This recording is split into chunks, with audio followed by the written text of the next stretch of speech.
小声一点点。OK， 那你先忙一个。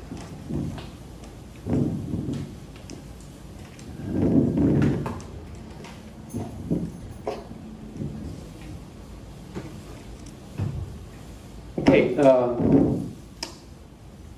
we're starting with thresholding.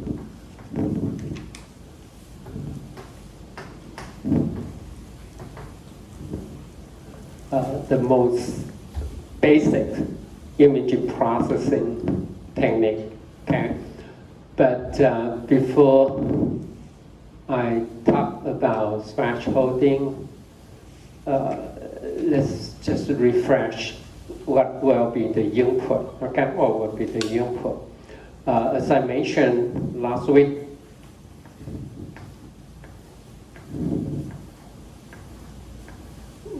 we can think of an image as contains pixels arranged in row and column. Okay, so each pixel is identified by its location or coordinate x1, okay, with grad value f. So remember, all the coordinate x and y, suppose the image size is m by n, okay? So the x must belong to 0, 1, 2, and up to m by 1. And for the coordinate y in column, will be starting from 0, 1, 2, and up to -1.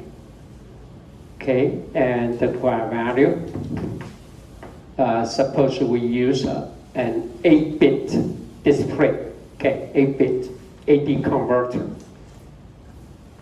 So the value will between 0, 1, 2, and up to 255. Okay, as I mentioned, 0 is a blank pixel, 255 is a pure white. Okay, that's it. You must keep in mind all the x, y, and f are integer, okay? We'll get into that, why it's so important and how we can utilize this characteristic of an integer or a digital image, okay, to make our algorithm more efficient. Okay, so now with f of xy as the input, as I mentioned, it's the same even for color image, but we just have three.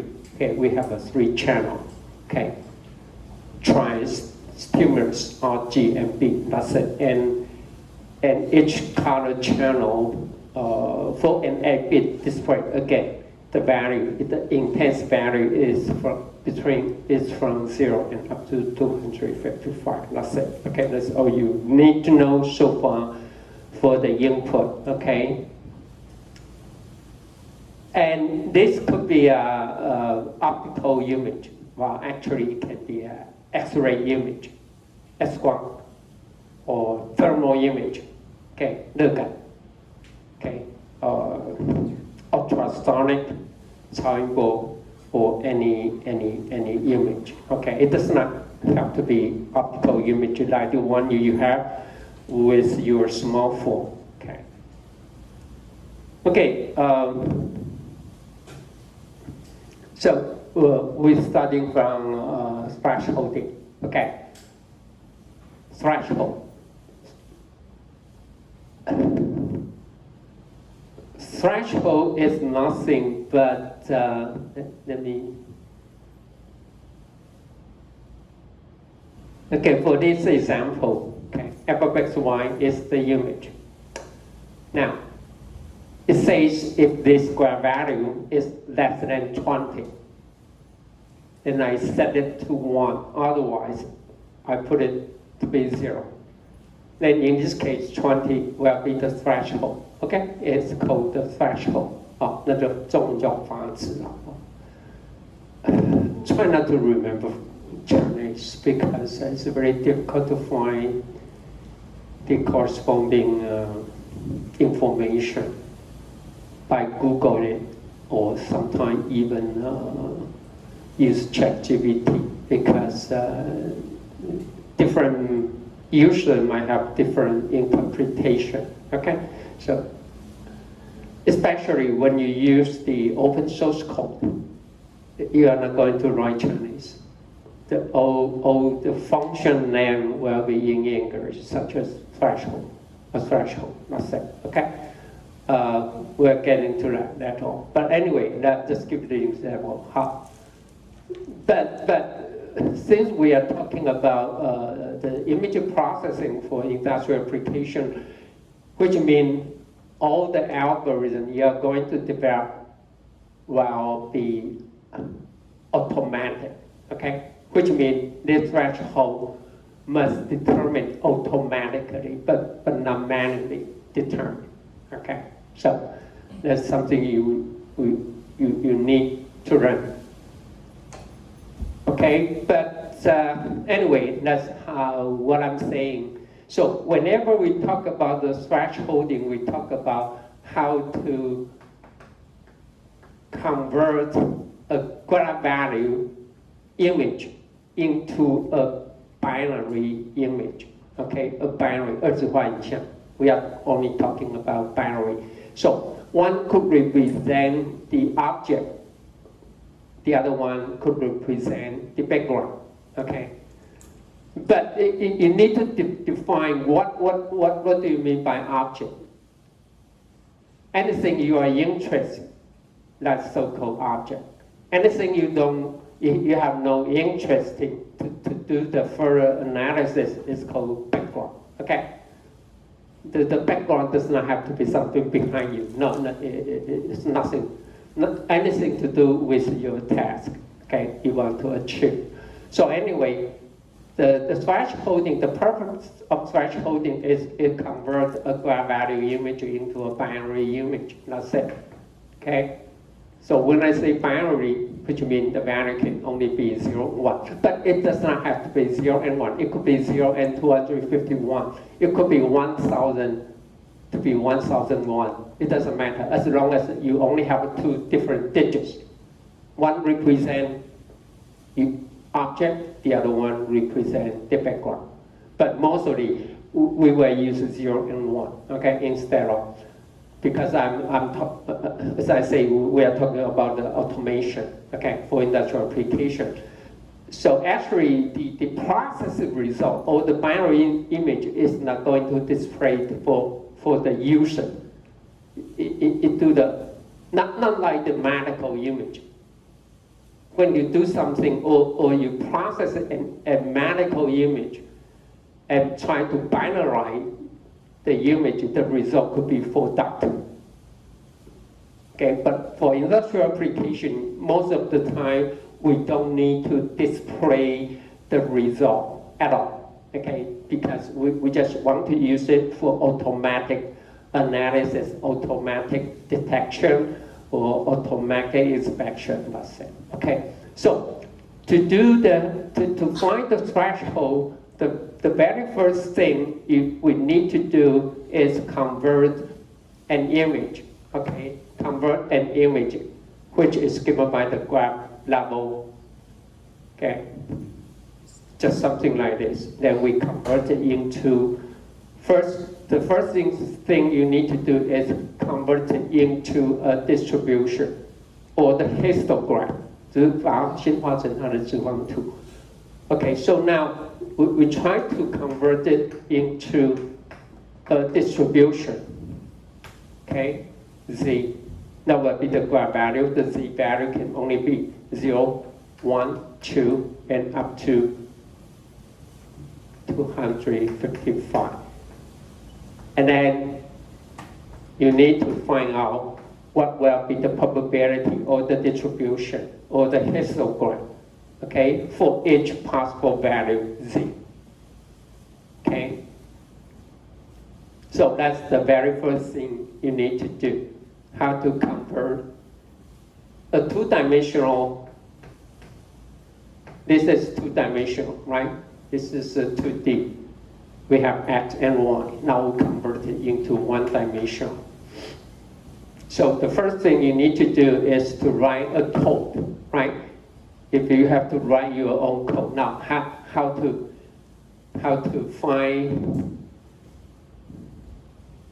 find the P of z. So here's something. Let me write down a pseudo code, okay, for you.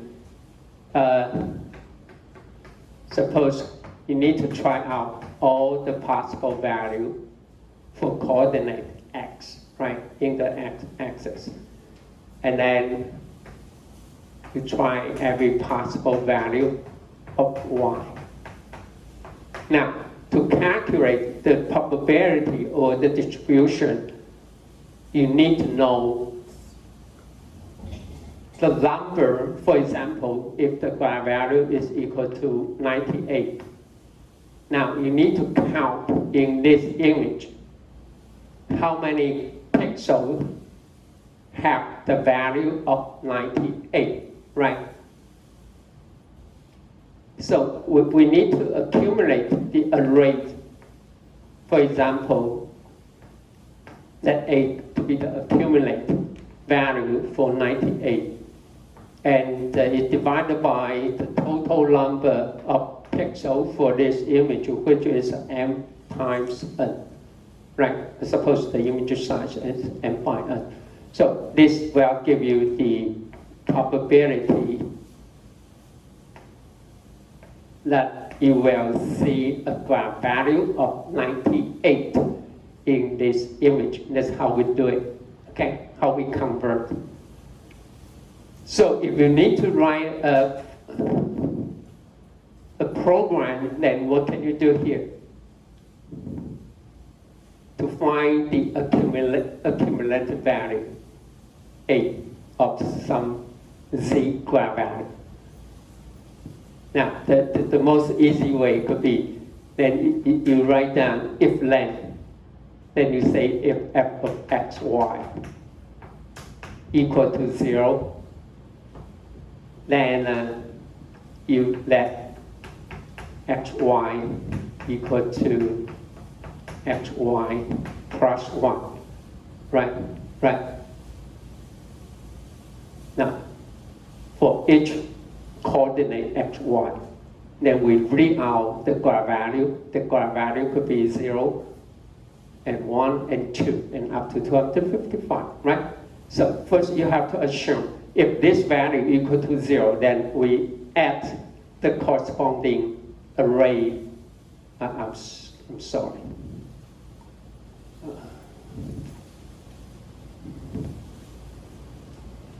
I should put A0 equal to A0 plus 1, right? Right? Because the graph value is 0, then the corresponding accumulator will be incremented by 1. And then you need to check for, because you have no idea what could be the graph value, then you say if f of x, y equal to 1, then the corresponding accumulated A of 1 will be plus 1, right? You know what I'm saying? Then how many if len statement you need? How many? It got to be 0, 1, 2, and up to 255, right? It makes sense, right? Logically, okay, it makes sense. And logically feasible. Okay, so let me finish that. Okay, so the last one will be if A 250. I'm sorry. So finally, if f of x, y equal to 255, then A 255 equal to a 205 plus 1. Now, of course, we need two loops, okay? One for y and one for x, right? So we have two loops. 你有两个回圈 okay? We have a loop because it's two-dimensional. You need to try out every possible value of y and then every possible value of x, so that you can evaluate all the coordinates, right? And check out the graph value, right? As I mentioned, if we use up to 10 bits, if we use up to 10 bits, the value will be. Then how many if-then statements you need to write? 1024, right? So I mean, logically it's feasible, but we don't need to do that.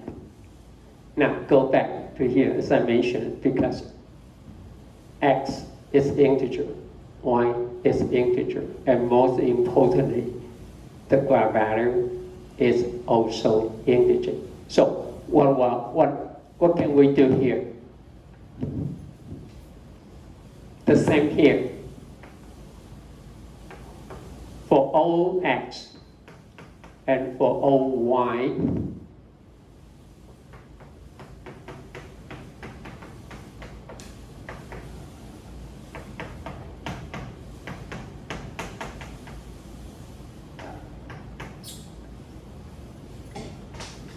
so what statement we can have that can replace this 256 if-then statement?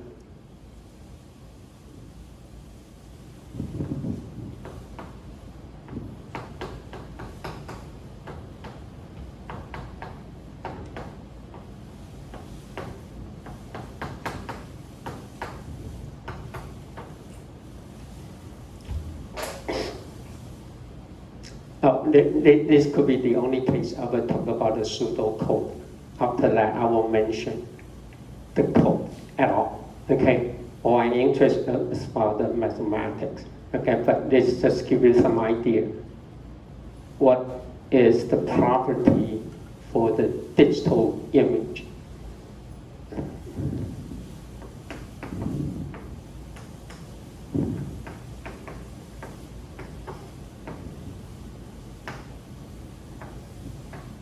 This is all you need, just one single statement. Why is that? Why is that? Why this statement is the same as this 256 if-then statement? Because for each one, take a look, the condition is check what? If the graph value equal to 0, if the graph value equal to 1, and then if this graph value equal to 255. So it's exactly the same. Because it is f of y. If f of x, y equal 8, for example, the graph value 8, then you will simply add 1 to the accumulator a of 8. Everyone follow me? Right? Then if this value is 122, then it will be accumulated to the corresponding array. Right? They were plus 1, that's it. That's it. So, why can we do this? That's because, as I can mention here, because they are integer. They are all integer. The index here, you take this f of x, y as an index. 是一个指标, okay? It's an index. Then we simply apply the index to accumulate the corresponding array, one-dimensional array, plus 1, that's it. Okay? And after that, what you need to do is you just write another very small loop, right? Then for z equal to 255, then we say P of Z equal to what? A of Z divided by M times N. That's it, right? Then we can find the corresponding probability or histogram for each individual graph value Z, starting from 0, 1, and up to 255, right? Right? Okay, that's it. That's how we convert a two-dimensional graph value into a one-dimensional histogram. Okay, that's all you need to do. For implementation, don't do this. Don't do that. Why? Why? No, nothing wrong mathematically, nothing wrong. But it's not efficient. Why is that? What's M times here? We should times, okay, which the image size. The denominator is a fixed value. So don't do the multiplication every time. Don't do that, okay? So instead, you might say, let x equal to, I mean, it's just a small trick, but you might make such a mistake a lot of time. You'll waste a lot of time because it's a constant. It's a constant. So instead, we should divide it by x. And the result will be exactly the same, just like m times n. But if it's placed the equation like this, then you need to do the multiplication for 256 times. I mean, it's no big deal for this one, but for some cases, it might take millions of times, right? So if this is a constant, never put a, what I'm trying to say is never put a constant inside a loop, okay? The constant should always go outside the loop. And for this case, the multiplication need only to be carried out just one single time. That's it. So divide by x. And that's perfect. We can convert this graph value into a histogram. Okay? That's it. Now, after the class, you might ask ChatGPT to write down this for you and see what will happen. Right? You can ask ChatGPT or Bob to write the code and see what's going on there. Okay? And then you might later on use it to write your assignment. I'm not going to give you any assignment today, okay? Just starting. So I don't want to scare you away, but probably you will have your assignment number 1 next week. And I will ask the TA here to use, because I didn't mention that. For the traditional machine vision, I will ask the TA to show you how to use the OpenCV, okay? OpenCV.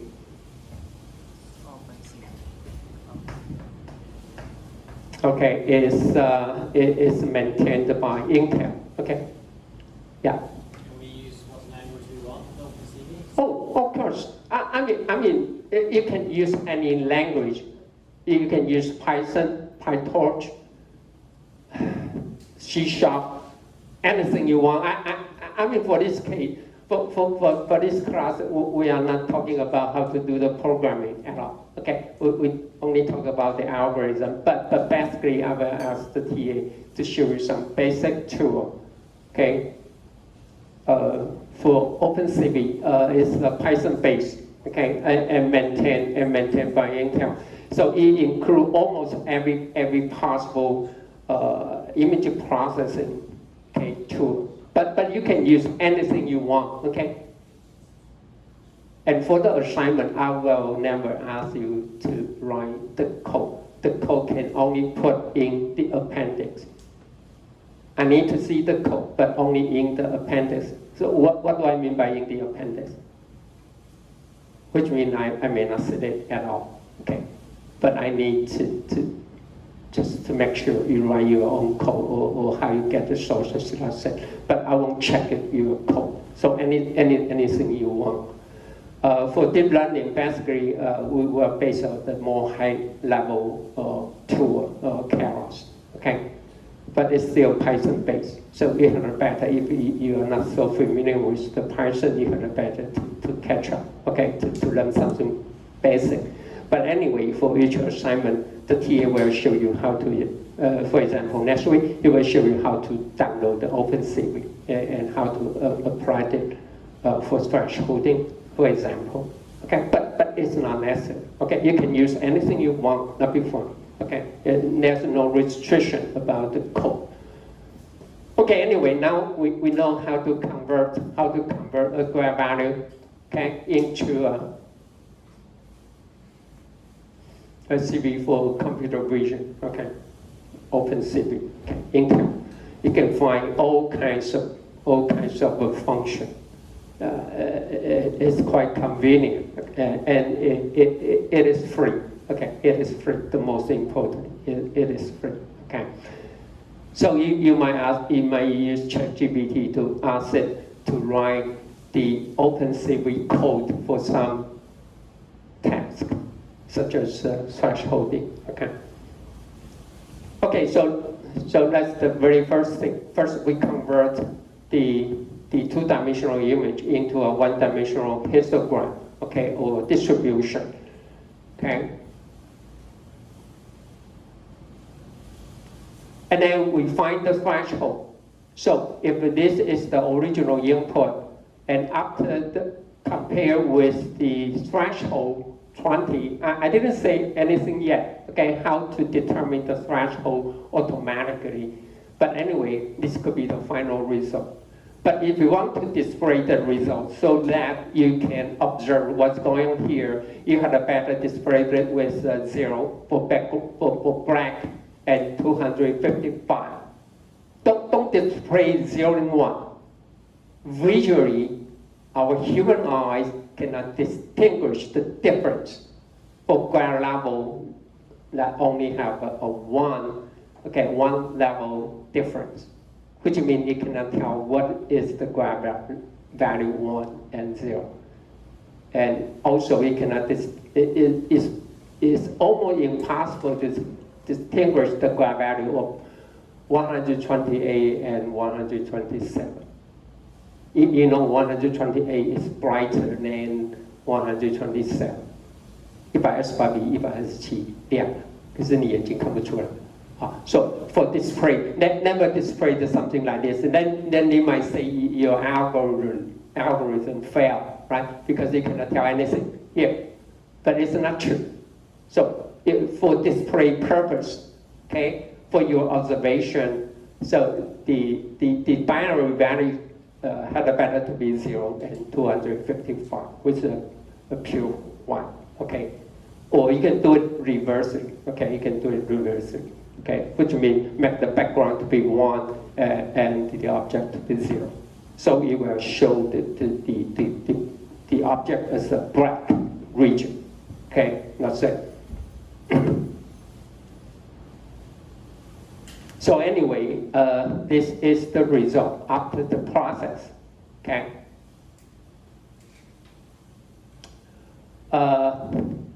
Most of the time, we use a single thresholding, okay? We set up a threshold, T-mean threshold. If the graph value larger than the threshold, we assign it to be 1 or 255. But for some very specific applications, sometimes we might use the dual threshold. Dual threshold is but it's still for binary thresholding. The purpose for that is we try to find two values, okay? And if this graph value is between T1 and T2, we assign it to be 1, otherwise we make it to be 0. The purpose for that is try to eliminate the noise. For example,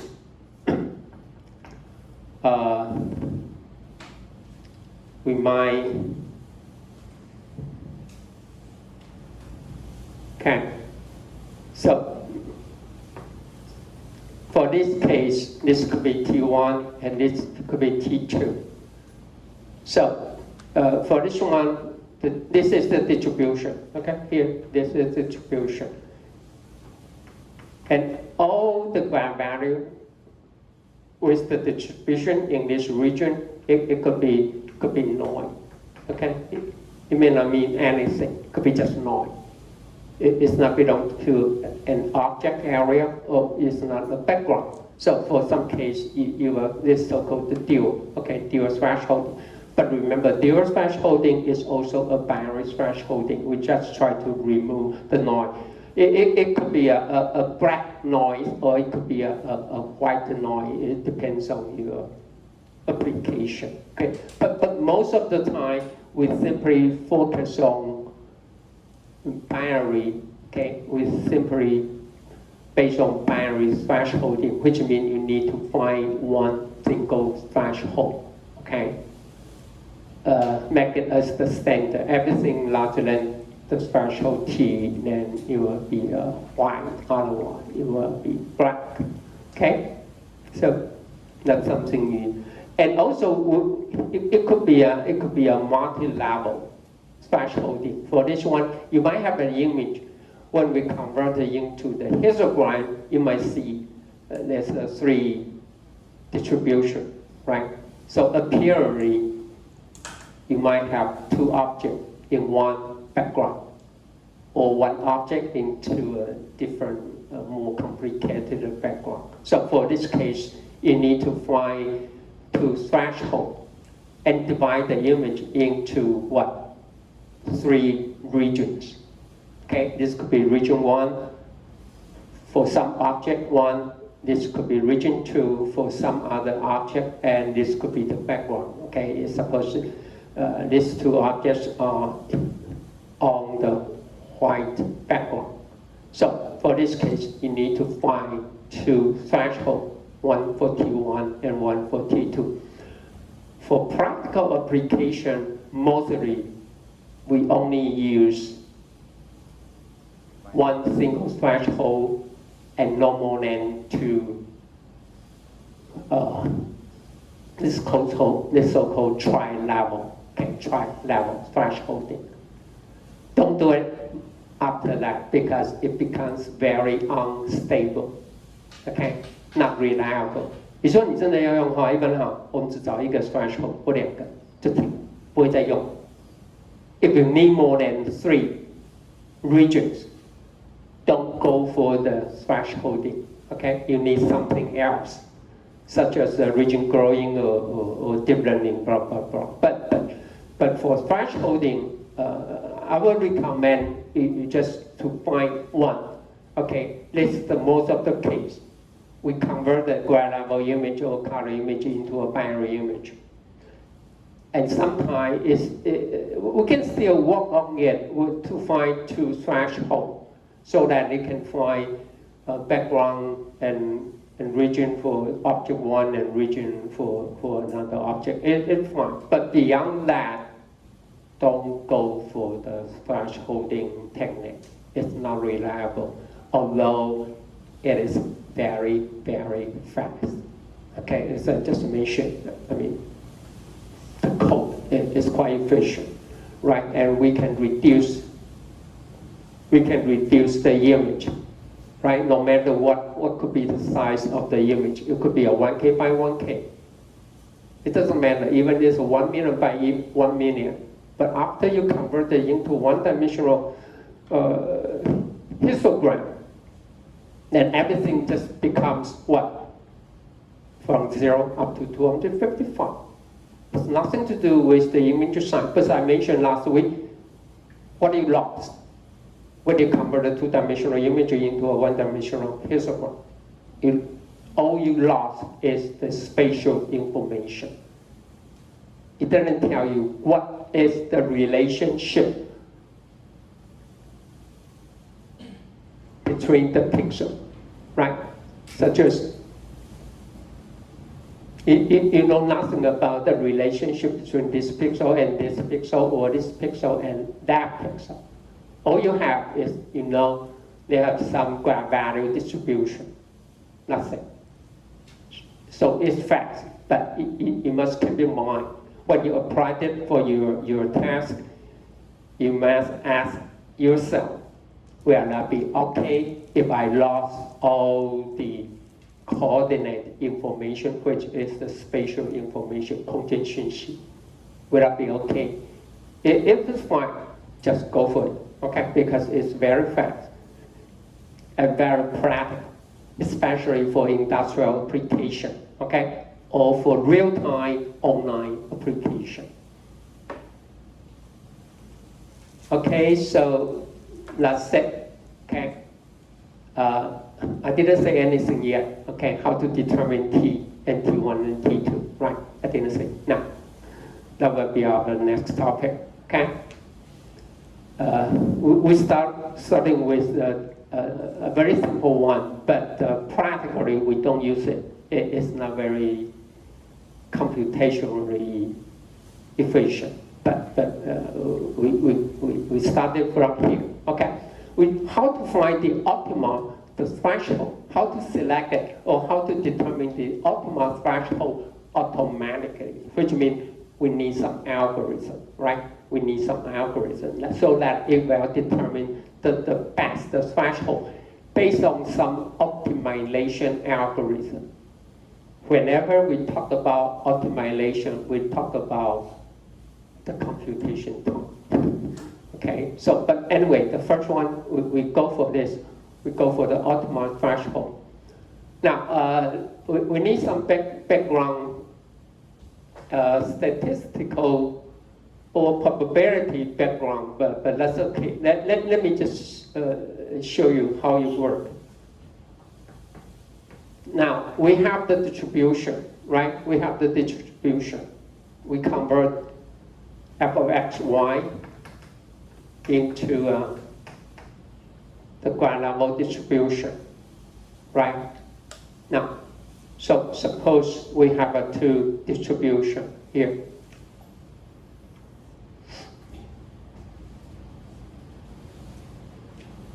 Here's the z, okay, ground value from 0 and up to 255, okay?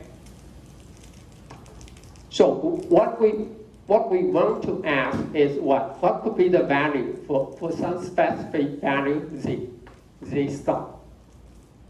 Let me put it here. This is the z value, assumed to be 100, for example, 100. 你会接100. So who will contribute to the probability for z star or for the z value equal to 100? One could be from here, okay? One could be from here. The other one could come from what? I'm sorry, I should put z star here. So, the corresponding P of z that you can observe one well from, suppose this is called distribution G1 and this distribution G2. So one well from region 1, the other one from what? From region 2. You know, everyone know what I'm saying? Okay, right?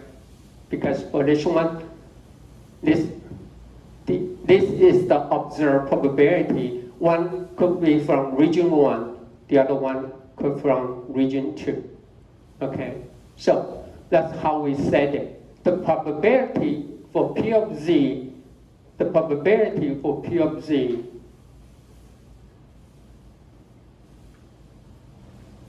so the observed or the expected probability, they have two sources. One is from P1, the other one is from P2. Okay, the other one is from P2. That's it. So I had a better use. This is the distribution called P1. This is the distribution called P2. Okay? That's it, right? Because both might contribute. But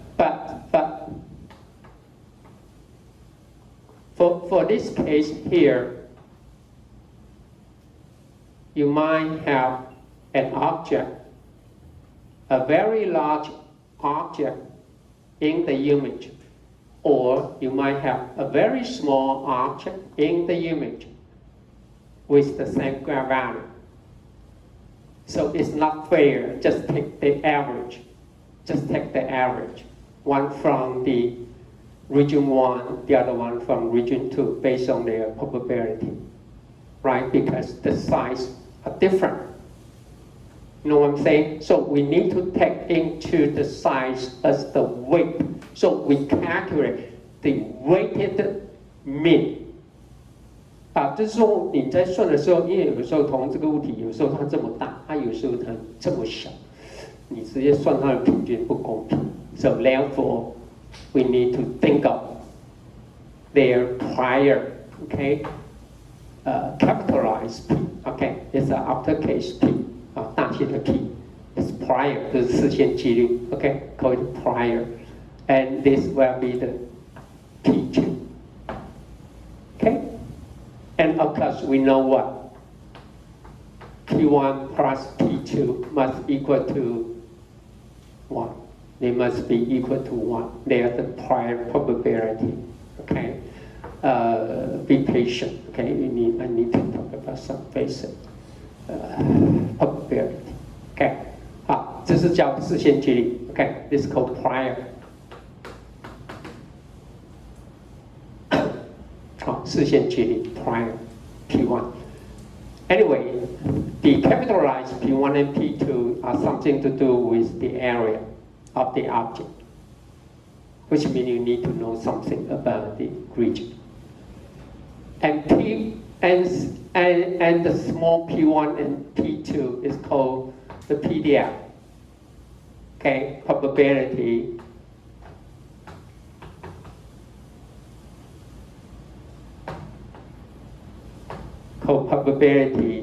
density function. Okay, probability density function. Okay, 几率密度函数，叫几率密度函数。Now let me ask one question. Okay, to apply that, you need to know something about the prior and the PDF, which means you have learned statistics, right? And you need to know something about the PDF. Now, let me ask one question. If you have no information, about the distribution at all, what could be the best guess for the PDF? 几率密度函数教你不知道它是什么，那一般我们讲是什么 ？If you have no idea, okay, you have no prior information about the PDF for region 1 and region 2. So what could be the best assumption? 0.5. Normally distributed. Right, it got to be right. If you have no idea at all, I mean, the normal distribution or Gaussian distribution could be the now starting from today. Almost whenever we talk about PDF, we're talking about the normal distribution. We're talking about the Gaussian distribution. Okay, and later on I will show you why. Okay, why it work? I mean, because you have no idea at all, and the basic assumption it got to be Gaussian distribution. That's it. It may not be true, but it's better than anything. Or for example, it won't assume it is a uniform distribution. No. A Gaussian distribution is a better guess. Okay, a Gaussian. So later on, we will assume P1 is Gaussian distribution, P2 is also Gaussian distribution. Now, the capitalized P1, as I say, is the prior. The prior, to calculate the prior, we need some information. Now, this is the area of the image, which is simple, right? Once you have the image, you know the size. You have no difficulty about it, right? The image is quite easy. But now, what you don't know or what you need to estimate is the area of the object. So if you have some information, especially for the industrial application, because you will always know what will be the object you are going to inspect it, right? Unless it come to the conveyor or come to the machinery shop randomly. Otherwise, you always have a good idea about the object, because the camera usually is fixed. It's fixed with respect to the work table, okay? 因为看你的工作台一般那个摄影机都固定了。Once the camera is fixed with respect to the work table, the area of the object you are going to inspect it or to measure will be fixed, okay, in a given image.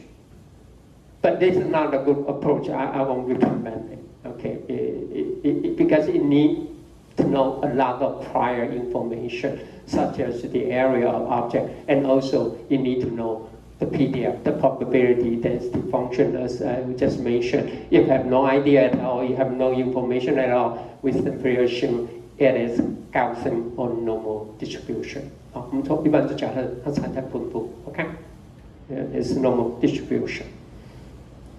Okay? So, if this is the observed, okay, this observed histogram. Now, what are we going to do by using optimization is we try to find the PDF, okay, the estimate, the theoretical, okay, Gaussian distribution, okay. This could be it is continuous distribution. And this is something we observe, okay, from the image, right? So we need to set up the objective, okay? So we need to set up the objective. But before we talk about the optimization, let me say something here. Okay, let me say something here.